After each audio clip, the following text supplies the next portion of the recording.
After their father's funeral, a 7-year-old girl held her baby brother, just 1 year old, their clothes lying scattered across the floor, tears mixing with her desperate cries in front of her. The stepmother and her partner lifted glasses of wine, in celebration without the slightest sign of pity. At that moment, a millionaire suddenly appeared, stepping in as though by fate, exposing their cruelty and opening a road to justice. No one had imagined before we begin the story. Leave us a comment with your thoughts and tell us from 1 to 10 how many points you would give to our story. And now let's begin. The black Mercedes S-Class moved smoothly along the road. That quiet morning in Scarsdale seemed far too calm compared to the wait. Pressing on Jonathan Reed's heart, he was a millionaire lawyer, owner of several major law firms in New York. Dressed in a light gray Armani suit, his collar sharp, he carried the polished look of a man used to contracts, courtrooms, and billion-dollar deals, yet few people knew he had once lived in a cold orphanage, sleeping on a shaky iron bed, waking many nights from hunger.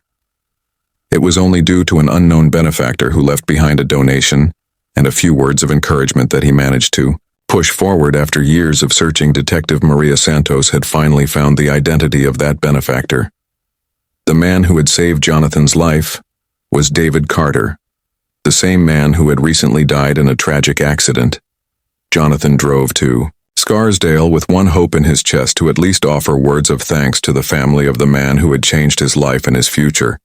Yet that trip filled him with an uneasy feeling, a gnawing worry and a dark doubt about the family past of the benefactor who once lifted him up when his car turned onto the road leading to the Carter estate. The sight before him made Jonathan freeze right there in front of the house. A little girl about 7 years old clutched a baby barely 1 year old. In her arms beside them lay a toppled suitcase, clothes, shoes, and a stuffed bear scattered across the ground. The girl bent down, picking up each item with shaking hands. Her small face streaked with tears, her eyes red and swollen, yet she still held her baby brother firmly to keep him safe. Standing before the children was a woman in a bright red dress, lips painted dark, her stance stiff. This woman was Vanessa Blake, the stepmother who had married less than 8 months after the death of David, Carter's first wife, who had passed from complications after childbirth. Vanessa raised her chin coldly, her voice cutting like ice. "Get out of my house, you trash. I don't want to see your shadows here." 1 more minute beside her stood Richard Hale, a man in his 30s with slicked back hair and eyes clouded by alcohol and greed. The costly suit on his body did little to hide the laziness and vulgarity in his every move. He was none other than Vanessa's lover, a man who hid behind a crooked grin while feeding on the Carter family's loss. He opened a bottle of red wine, the sharp pop echoing through the hall like a cruel announcement. Today should be a celebration of freedom, not grief.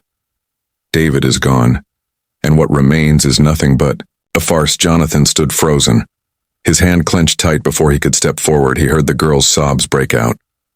Emily Carter, David's only daughter, dropped to her knees on the stone steps, her voice shaking.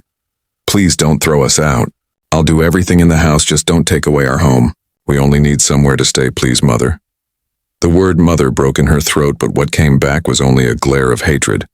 Vanessa clenched her teeth and kicked the suitcase hard. Clothes spilled even farther, scattering across the wet cold ground. "This trash doesn't deserve to step inside the Carter home. Do you think the Carter name will protect you? Your father is gone and now you are nothing, a useless little brat."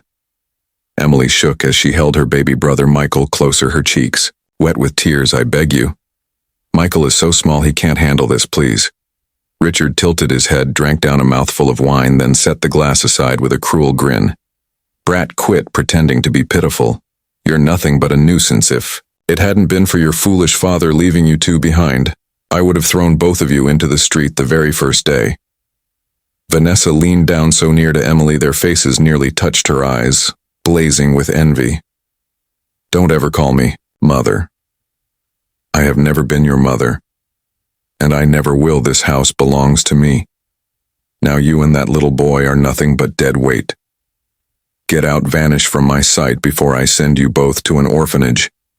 Richard laughed coldly, sliding his arm around Vanessa's shoulders, echoing her words. "Come on, darling, just toss them out. It will be good for them. Let the girl sit outside holding her baby brother and crying for a few nights. Then she will learn soon enough that nobody in this world Feel sorry for her, the police will believe us, not. Some whining little child. Emily fell to the ground, tears pouring, her voice breaking with despair. I'll be good. I'll do everything. Please don't throw us away. I miss my dad. I need him, please. Don't. Vanessa cut her short. Her tone sharp as a knife slicing down through the air froze. Jonathan had been standing there the whole time, every word cutting into him like a wound tearing open again in that moment. Memories of his own years in the orphanage flooded back when he too had knelt at a cold doorway and been cast aside just the same. He drew a long breath and slammed the car door shut. The noise shattered the silent courtyard. Jonathan Reed walked directly toward the steps, his eyes dark, his voice firm and low. That's enough. Jonathan crossed the lawn quickly, bent down and lifted the small sweater that had fallen from the suitcase he brushed away.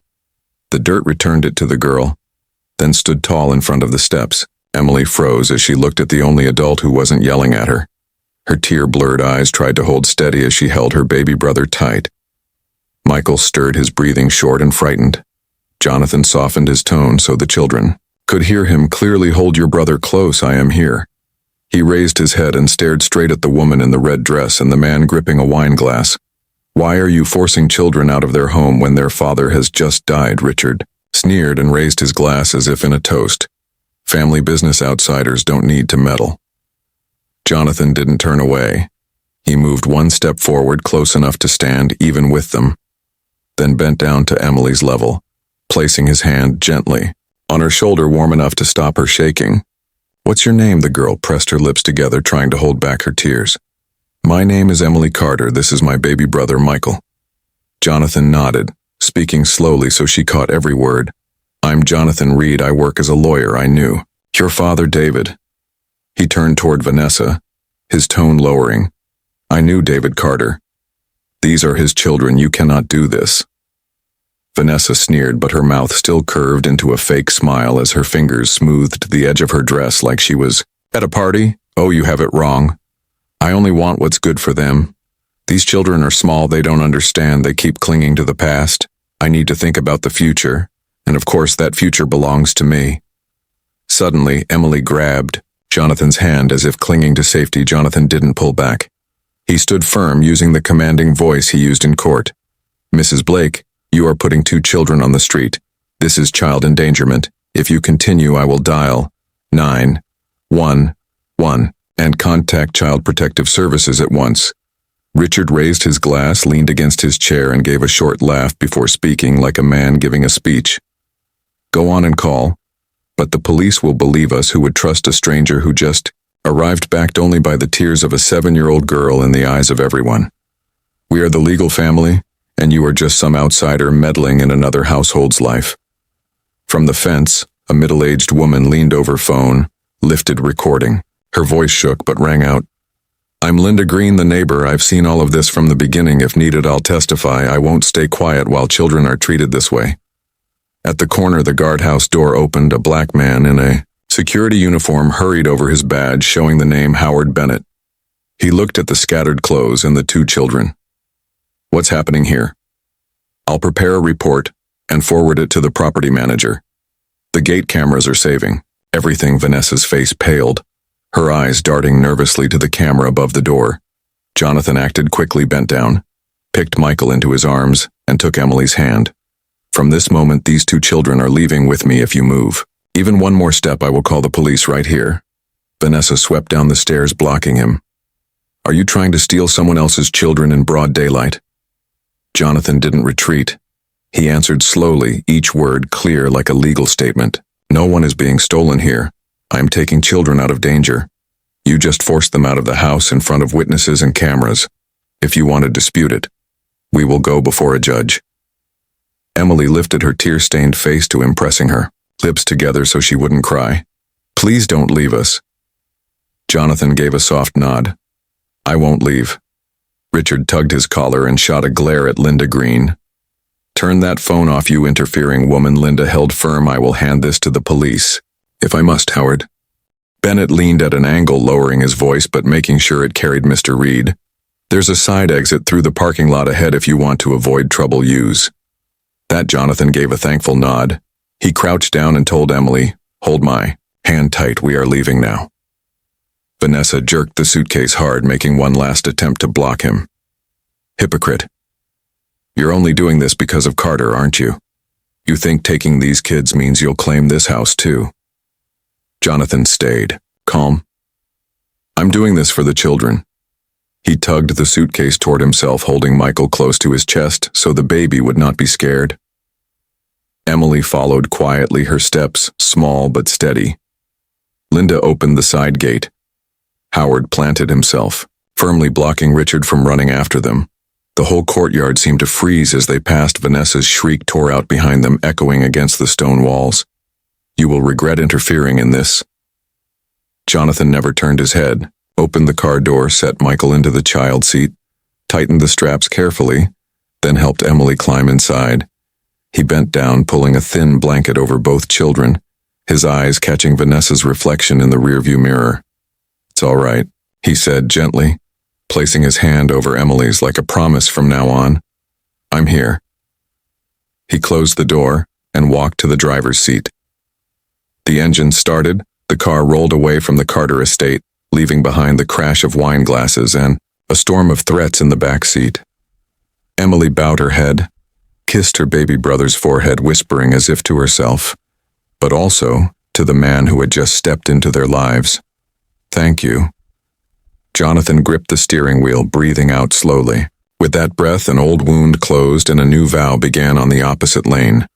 A neighborhood patrol car slid past, its lights flashing across the glass. A sign that the next battle would not be only about feelings, but also about law and truth. The car joined the main road. Jonathan's phone buzzed. The caller's name appeared on the screen. Maria Santos. He glanced at the mirror at the two children, then answered. Maria, I have them. I'll explain soon.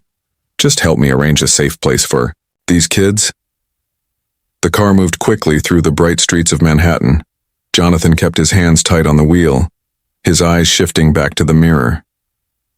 Emily held Michael close in the back, her wide eyes empty as if she had come through a nightmare. When the car stopped before his tall apartment tower, Jonathan stepped out, first opened the back door, lifted Michael into his arms, and then reached a hand for Emily.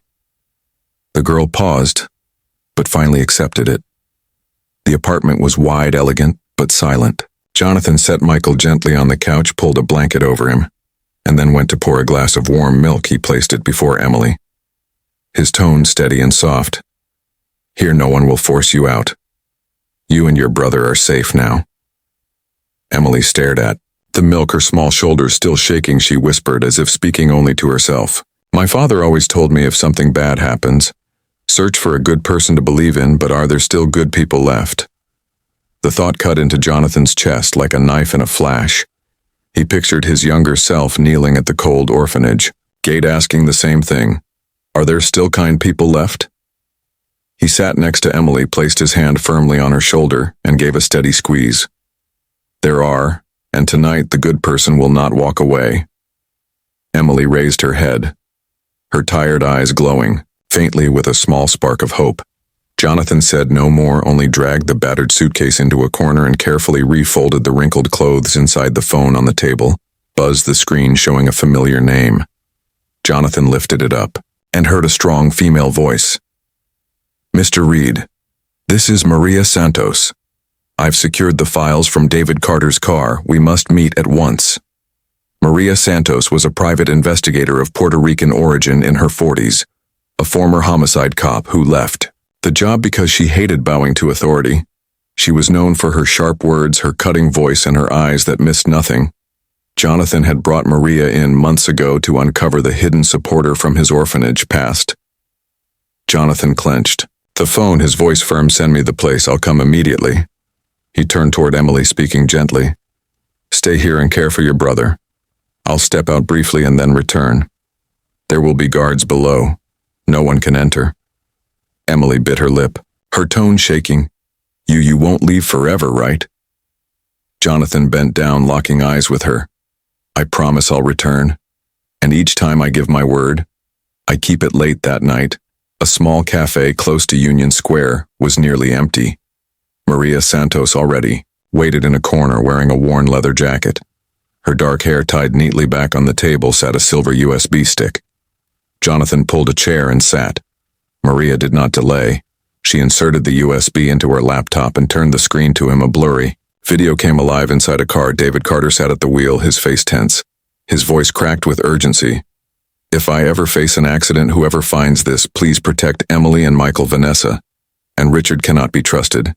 They want the firm, the entire fortune, but the children matter most. Do not let them be taken.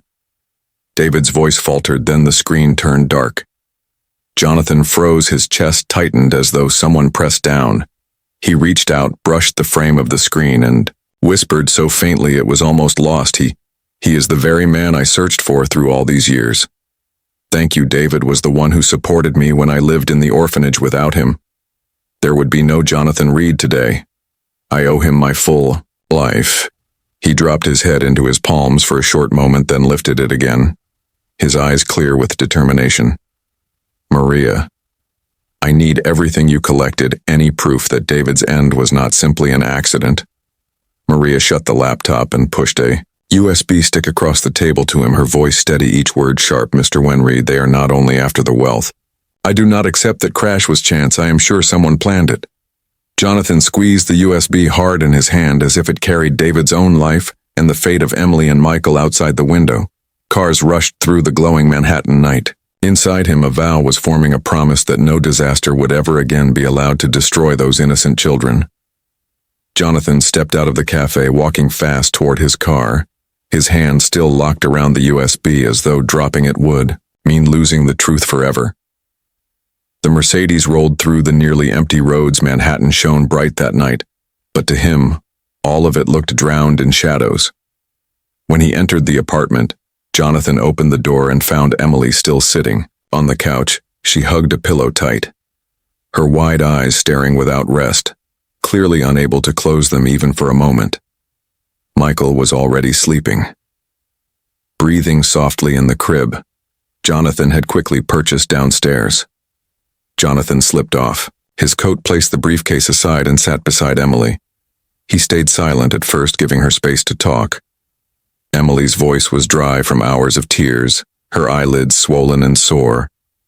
Uncle, can we remain here? I will do every chore in the house, scrub the floors, wash the plates, cook meals. Just please let Michael have a safe home.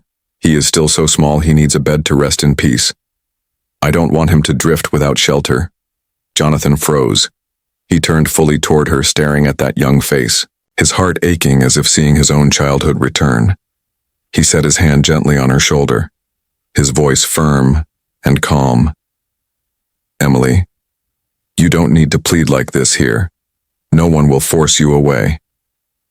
I promise Michael will have shelter, and you will too. Emily could not stop herself.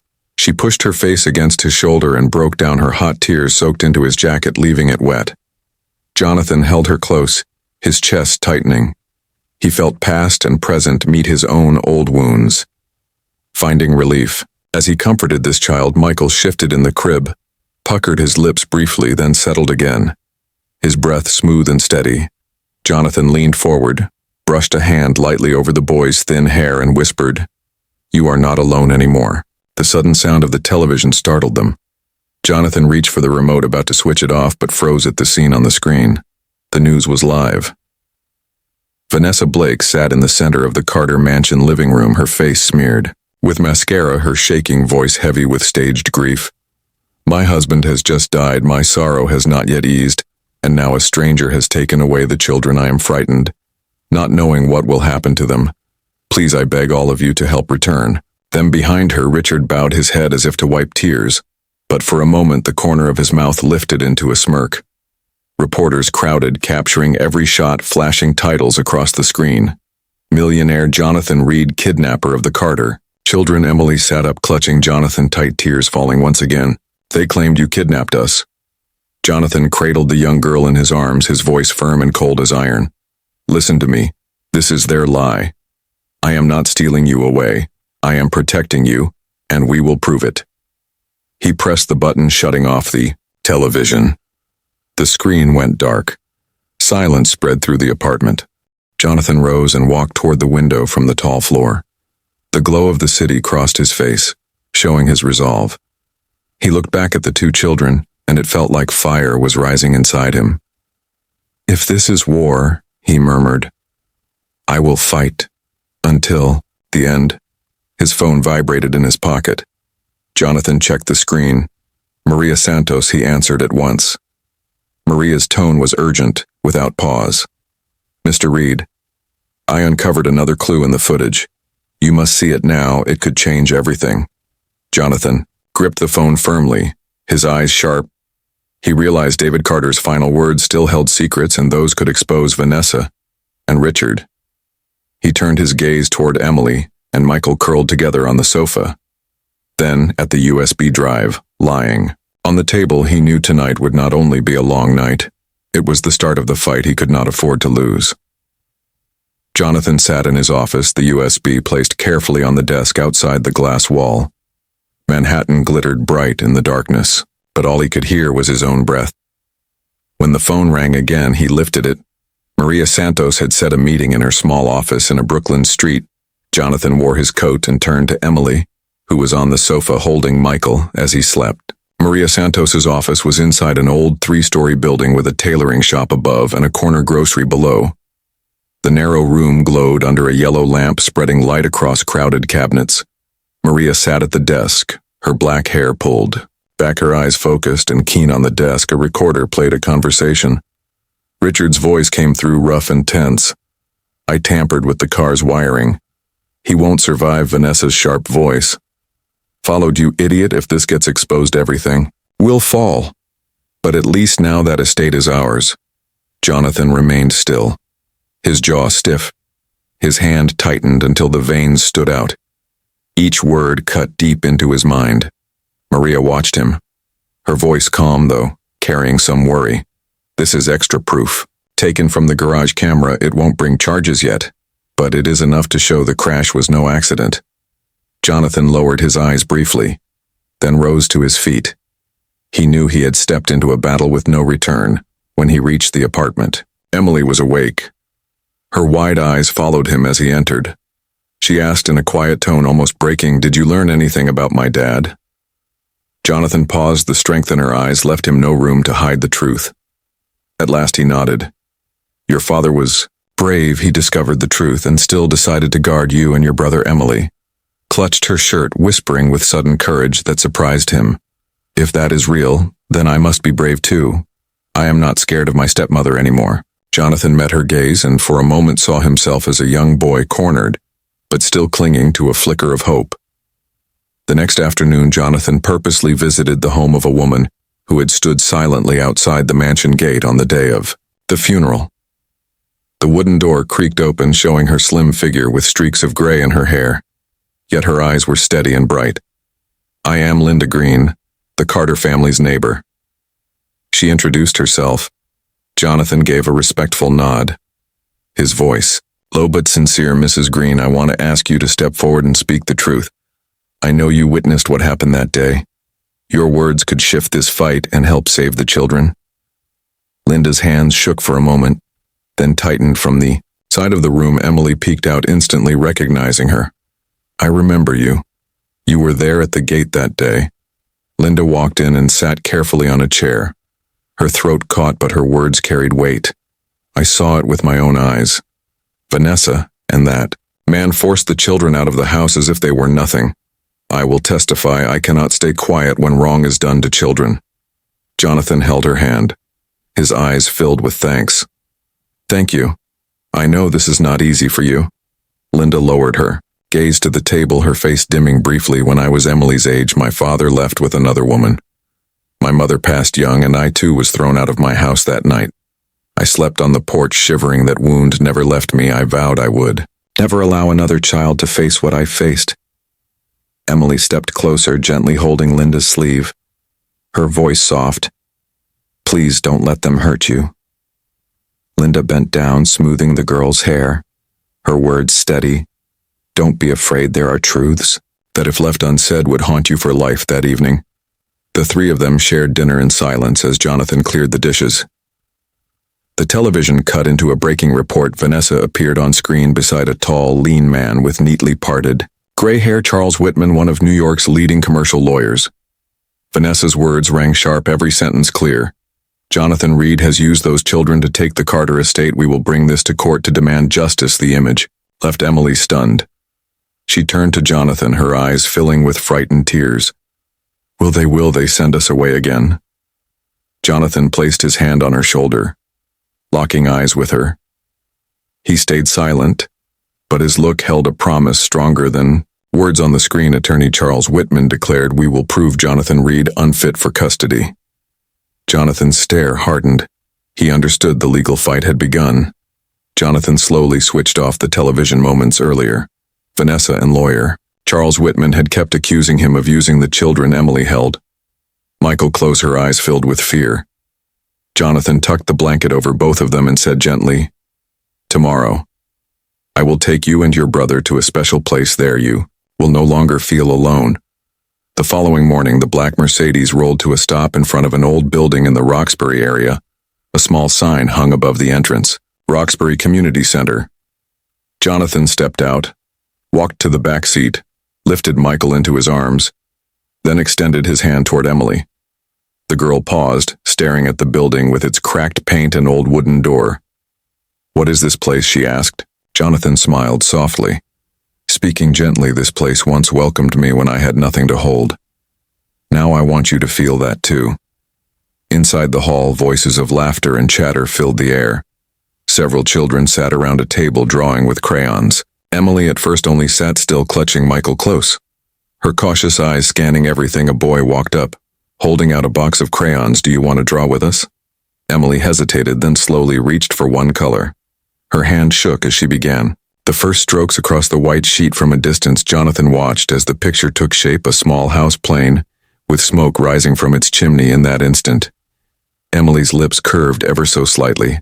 A true smile, the first since her father had gone. Jonathan unconsciously gripped the suitcase tighter. For the first time, he saw in her eyes not only fear, but also a faint light of hope. Michael, resting in his arms, suddenly babbled, his mouth forming two unclear yet unmistakable sounds. "Dada." Jonathan froze. He never believed a day would come when a child would call him that. He had spent his years inside cold courtrooms, never once hearing a sound that touched him so deeply. He lowered his head and kissed Michael's forehead, his hand shaking yet filled with resolve. Emily looked up and whispered, "Uncle, if Dad were still alive, would he have brought us here?" Jonathan bent closer, replying slowly, "So she caught every word. Your father once brought me to a place just like this, and that is why we stand together today." From the far side of the hall, an elderly woman approached. It was Mrs. Rosa, her silver hair falling around a thin frame, her eyes glowing with warmth. She bent down, gently lifting Michael from Jonathan's arms, rocking him softly as though soothing him. "My goodness, all these years have gone, yet I still remember the day you arrived here, Jonathan. You trembled just like this little boy. Seeing you now truly moves me." Emily's eyes widened, turning toward Jonathan, realizing he was not simply a stranger, but a living part of her father's past. She whispered, she knew you before." Jonathan gave a quiet nod. "Not hiding the truth, that's right. This was the place that kept me from breaking." A fragile sense of warmth had just started to grow when suddenly the television hanging in the corner of the room cut to a breaking news update on the screen. Vanessa's face appeared beside Attorney Charles Whitman. She cried dramatically, her voice shaking. "Jonathan Reed is using orphans to build a false picture of charity in order to control the Carter estate." At once, the center erupted in confusion as a flood of reporters stormed in from outside. Camera flashes burst like fire. The sound of shutters and a wave of pressing voices filled the air. "Mr. Reed, is it true you are using children to gain sympathy? Are you even fit to be guardian of Emily and Michael?" Frightened, Emily clung tightly to Jonathan's jacket. Michael, startled, began to cry. The whole room spun into disorder. Jonathan bent low, whispering in Emily's ear, his tone steady like a shield against the chaos. "Do not be afraid. We will speak the truth, and the truth will protect you." The bright flashes lit Jonathan's face, and in that instant, he understood from now on the fight would not hide in the dark. Behind doors, it had stepped into the open world of public eyes. The bursts of cameras at the community center still lingered in Emily's mind as they left. Jonathan placed his hand on her shoulder, steadying her. He knew this fight was no longer hidden. It was spread like a board, for all to see. The next morning, Jonathan received a letter. Vanessa wanted a private meeting in a closed conference room inside a law office in Midtown. Jonathan thought carefully, then agreed to go. He did not realize Emily, worried, had trailed behind and was now waiting outside in the hall, listening within the room.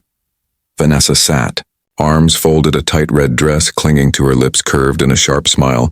Richard sat next to her, a gold ring flashing beneath the light, his hand spinning a glass of water as if passing time in a lounge. Vanessa began, her voice cold and cutting.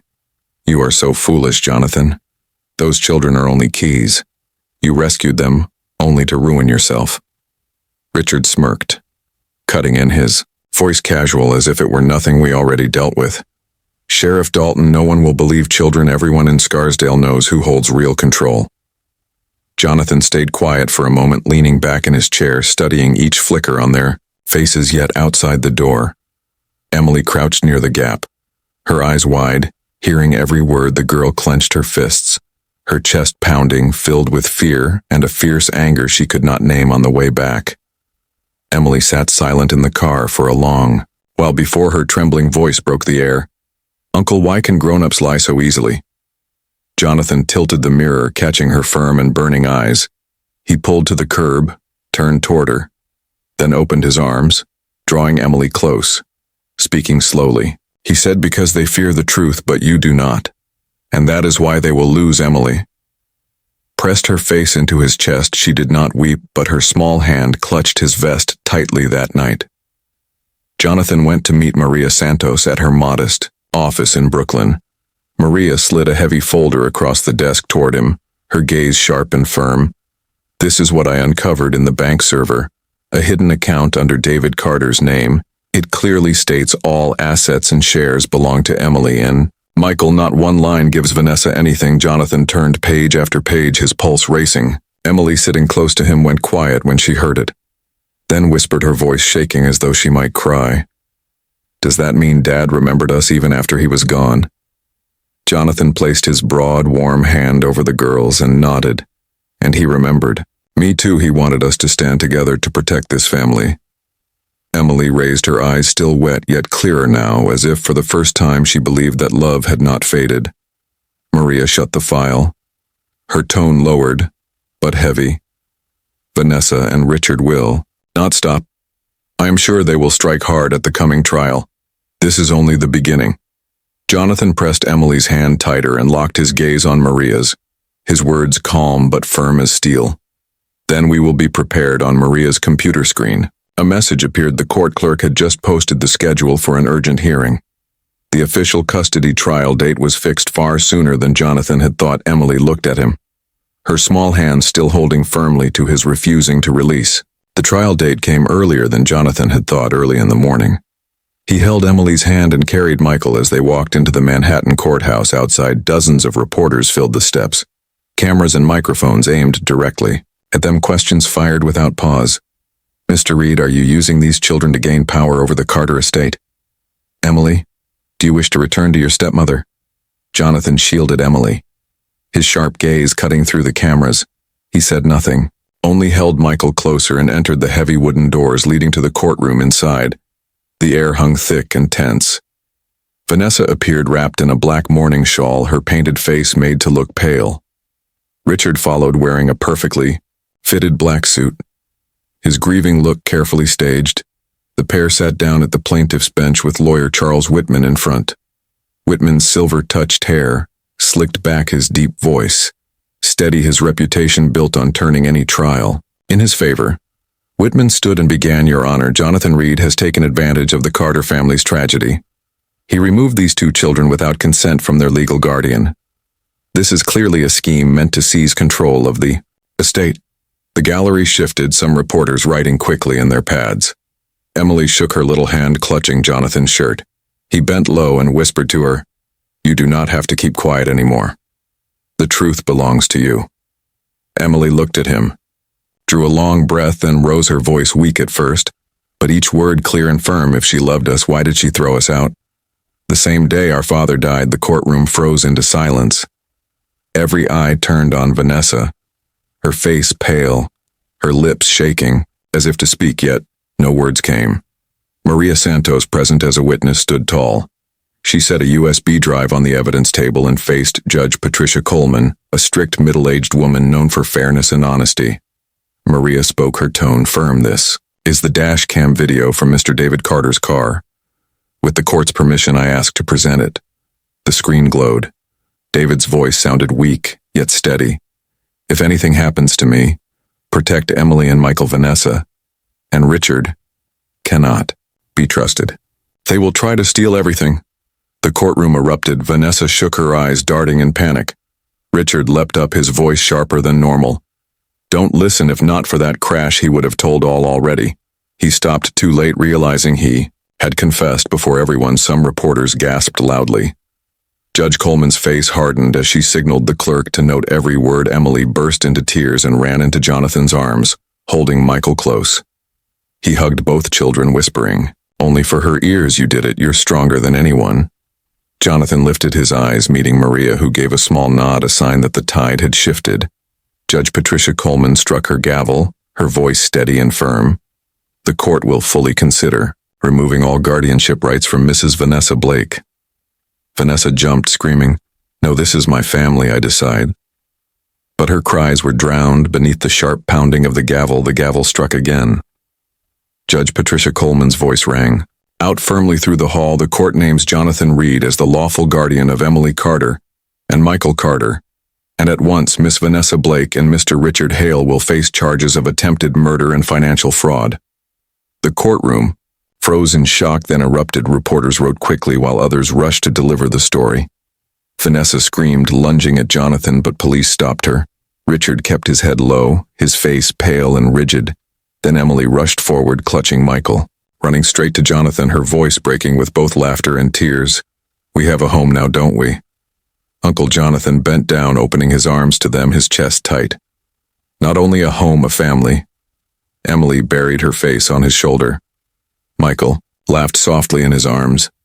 Jonathan held them close, knowing the truth. He no longer had to search for where he belonged, because it was already in his arms. A few days later, Jonathan's Manhattan apartment felt different. Linda Green, the neighbor, who had seen the children thrown out, came with a box of baked pastries. She placed it on the table. The warm smell of cinnamon filled the kitchen. With her arrived Miss Karen Monroe, Emily's teacher, carrying books and a bag of learning toys for Michael. "Emily, your classmates miss you very much, but I think I miss you more," Karen said with a warm smile. For the first time since the funeral, the sound of children's laughter filled the home. Emily took a bite of pastry, her eyes bright. Then, laughed hard when Michael tried to say cookie. Jonathan sat watching, his chest filled with a warmth he never knew before. After the visitors left, Jonathan called Emily over. He handed her an old photo. David Carter standing with a group of children. At the orphanage, among them a thin young boy, Jonathan himself as a child. His words slow. "Your father was the one who rescued me many years ago. If it weren't for him, I would not be alive today. Everything I do now is not just to repay that debt, but because I truly care for you and your brother." Emily held the picture frame in silence for a long time. Her gaze no longer carried only pain, but also a glimmer of clarity. Then she asked in a quiet yet steady voice, "If Father were still here, what would he think of us?" Jonathan sat down beside her, looking directly into her eyes. He would know this family was never destroyed, only changed in form, and he would be proud of you. Emily gave a gentle nod, clutching the photo to her chest. For the first time, Jonathan saw in her eyes not just sadness but trust. But the peace did not last. Later that night, when Jonathan turned on the television, a report appeared. "Millionaire Jonathan Reed and the Carter children. Is this a real family or only a performance?" The image of him with Emily and Michael at the courthouse played again and again, followed by endless speculation. Journalists crowded outside the apartment, shoving microphones forward, asking, "Mr. Reed, are you using pity for attention?" Emily held tightly to Jonathan, her voice trembling yet resolute. "We'll have to prove it, won't we?" Jonathan leaned close, his strong, steady hand covering hers, his gaze firm but tender. "Yes, and I promise we will prove it through the truth Of our family outside the window, camera lights kept flashing. Jonathan knew the trial had ended, but the fight against public judgment had just begun. A year passed after the historic case. The noise of the press slowly faded, leaving room for a new beginning. Jonathan, Emily, and Michael now lived in a modest, warm home beyond Manhattan, no longer trapped by the cold grandeur of the penthouse. This house was filled with simple things. A wooden bookcase Jonathan built by hand, Emily's artwork, brightening every wall, and a small yard where Michael took his morning steps one autumn afternoon. Pale sunlight streamed through the windows. Jonathan sat in the front room reading the first report of the David Carter Foundation, the charity he and Emily founded to help orphans and grieving families. In its hall hung a painting Emily had made, showing her father, Jonathan, her little brother, and herself, all hand in hand. The artwork was simple yet carried a truth no court or rumor could erase. Emily walked over and handed him a notebook. "Uncle, this is my diary." Jonathan opened a few pages. The handwriting was small, yet careful. "I have two fathers. One gave me life. One taught me love." Jonathan's throat tightened. He closed the book and looked at Emily, eyes heavy with tears. She simply smiled, then embraced him as though saying the emptiness in her heart had finally been healed. Laughter floated from the yard. Michael was practicing his steps. Jonathan and Emily rushed outside. Michael stumbled forward a few steps before falling, but instead of tears, he let out happy giggles, lifting his hands and calling Daddy.